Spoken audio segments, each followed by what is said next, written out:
For the first time in history, there are 4 generations working side by side. As reflected in the birth rates, the United States population has seen many ups and downs over the years due to special circumstances of that time. According to a study from the U.S. Bureau of Labor Statistics, in 2011 there was a wide variety of each generation in the workforce. As birthing rates continue to increase, the diversity of each generation will continue to make a drastic shift. The traditionalist, baby boomers, Generation X, and millennials each make up an important part of the workforce. It is important for us to identify each generation and the historical events of their time. As we understand the many differences in attitude and working styles, people from all generations are able to work together more effectively and efficiently. The first generation making up today's workforce is the traditionalist, also known as the GI or silent generation. This generation consists of those born between the years of 1925 and 1942. Members of this era often came from large families and were in their youth during the Great Depression. Growing up working in factories and industrialized society, traditionalists are seen as loyal to their country and their employers. They often have a strong sense of work ethic and believe that work is a privilege, not a right. The women of the traditionalist generation are often not seen in the workforce, as it is their role to take care of their families and their home. The second generation making up today's workforce is the baby boomers. This generation consists of those born between the years of 1943 and 1960. Members of this generation are said to have grown up in the age of innocence. Family was at the core of this culture, as television brought them together, linking them to society by a new age of connectedness.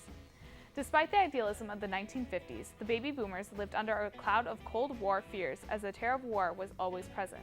Members of this era are great believers in the reform and look to change the world.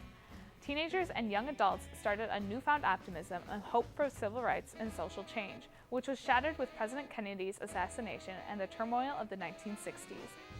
They were greatly impacted by the speeches of Martin Luther King Jr. In the late 1970s, the baby boomers brought a movement towards stability and made change they had been seeking to do. The third generation making up today's workforce is Generation X. This generation consists of those born between the years of 1961 and 1981. Members of this time became young adults in the 1980s and were led by Presidents Reagan and Nixon. They are known as the MTV generation, as they started the great diversity in media and entertainment. Generation X also started new trends such as biracial families, increased ethnic diversity, and had a larger percentage of college attendees.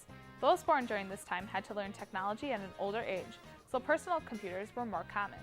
They also endured hardships such as the stock market crash, rising divorce rates, and faltering economy. Generation X members are known to work hard and play hard. The last generation making up today's workforce is the millennials, also known as Generation Y. This generation consists of those born between the years of 1981 and the early 2000s. Millennial children are seen as being sheltered and protected, while being treated as special and important, giving them the nickname Generation Me. They grew up during a time of increased safety measures and were born into economic prosperity. Technology and internet usage was always part of their lives. For millennial, achievement is important, but there is a constant feeling of pressure, being tightly scheduled and needing to fill every hour with activity. Members of this generation grew up during the Afghanistan War, as well as the 9/11 attacks on the United States.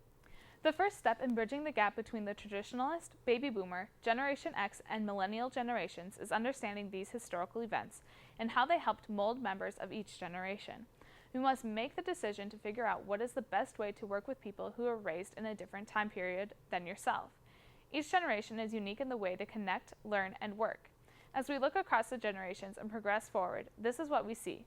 Time becomes more valuable, expectations rise, the sense of entitlement increases, and the desire for customization expands.